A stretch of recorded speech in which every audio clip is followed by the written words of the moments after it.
this Friday, October 23rd, 2020. Welcome to APHA News, Public Health's best news source for information and gossip on happenings in public health.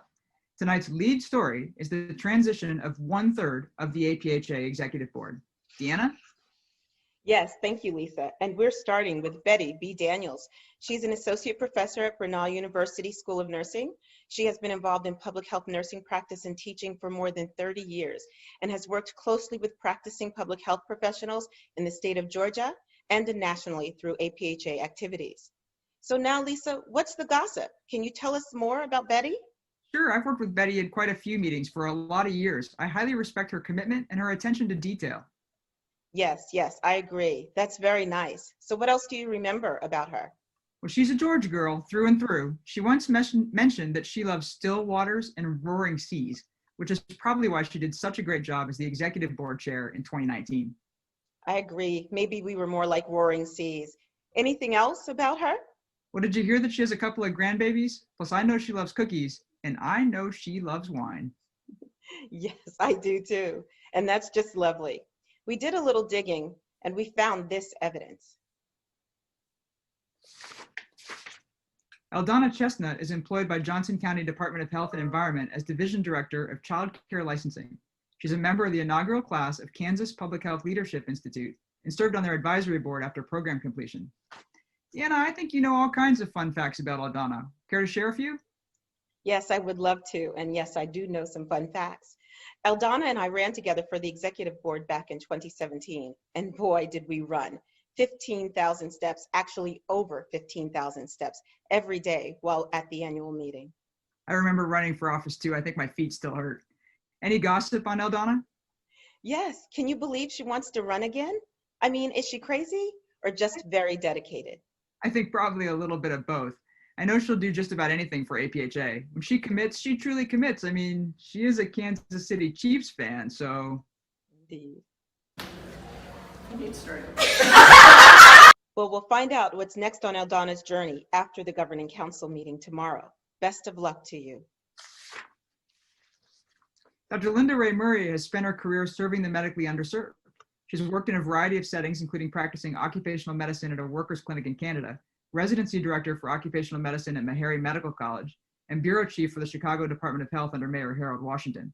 Murray is devoting the rest of her career to being an enthusiastic, full-time troublemaker. I love giving the APHA because in addition to all the basic infrastructure stuff like the paper and the journal, we help support young people in public health that are going to be activists and really fight for what we need in this country. She's been a voice for social justice and health as a basic human right for over 50 years.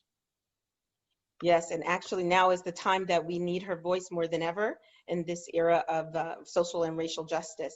She really has had an amazing career. If we could all be good troublemakers like her. I heard she was also featured in the award-winning 1989 documentary, Those Who Don't Tell, the ongoing battle for workers' health. You're right on, Deanna. I mean, good trouble is the best kind of trouble, right? And Yes. Linda Ray is an incredible leader and advocate. Yes, we can only hope that she continues to stand up and speak out for the good of the public's health. Chris Janasulka is senior lecturer and course designer in the Simmons College Department of Public Health. Chris joined Simmons College with a background in policy advocacy that's grounded in a strong belief in eliminating the structural barriers to equity for vulnerable populations. Chris holds leadership positions with local, state, regional, and national governance and civic engagement organizations, working to promote racial and gender equity and policy advocacy. In addition to currently co-chairing the Brookline Commission for Women, she was also a gubernatorial appointee to both the Massachusetts Asian American Commission and the Commission on the Status of Women. When she's not at Simmons, you can likely find Chris running around one of Brookline's many parks with her husband and her 3 young children. That's a lot to juggle at one time. Deanna, you've worked with Chris a lot this year in your role as vice chair. Can you tell us a bit more? Sure. Well, I am not sure you know, but Chris also dabbles in making short videos, Giving students take and script writing and booking Disney travel. Her favorite character is Elastigirl. No surprise there, right, Lisa? No, I think it's actually perfect for her. Anything else? Well, now that Chris has lots of free time, perhaps she'll get back to reading a few James Patterson books, listening to podcasts, and generally making all those around her smile and laugh.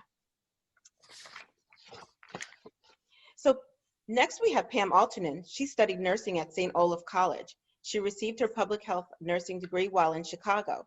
After working as a Minnesota State Health Department migrant health nurse, Pam served as the public health nurse at the Tulsa County Health Department. She returned to her home state, Illinois, as a Champaign-Urbana Health as the Champaign-Urbana Health Department's nursing director. A move to Indiana resulted in joining Purdue's faculty, where Pam taught public health science and public health nursing courses. Deanna, did you know that Pam learned about public health in quite a few unique ways? As a child, she lined up in the school gymnasium to get a dose of polio vaccine. Yes, I knew that. And did you know that her first public health client was the pregnant girlfriend of the leader of Minneapolis's Hells Angels motorcycle gang? Now, come on, you know when you think Hells Angels, you think Pam. That must have been a terrific opportunity to engage. You know, public health teaches us a lot about diversity, transdisciplinary collaboration, and focus on vulnerable populations. Yes, Pam once told me that one of her favorite activities was an annual trek with public health nursing students to the Navajo Nation and guiding graduate students, often in collaboration with her school's 4 FQHC clinics. What do you think Pam will do now that she's rolling off the board? Challenging and interesting to do. I forgot what I'm supposed to. Oh, and the other articles in the. Well, I'm guessing we might find her dancing with her grandbaby Essie and singing Brown Eyed Girl to her. I think so. Seriously, folks, we're going to miss these 5 amazing women. Yes, we are. And to the remaining one-year term executive board members, Amy, Megan, Diana, Emily, Rosie Mae, Moose, with a little virtual dance, we're going to say goodbye to them with a little virtual dance instruction. Take it away.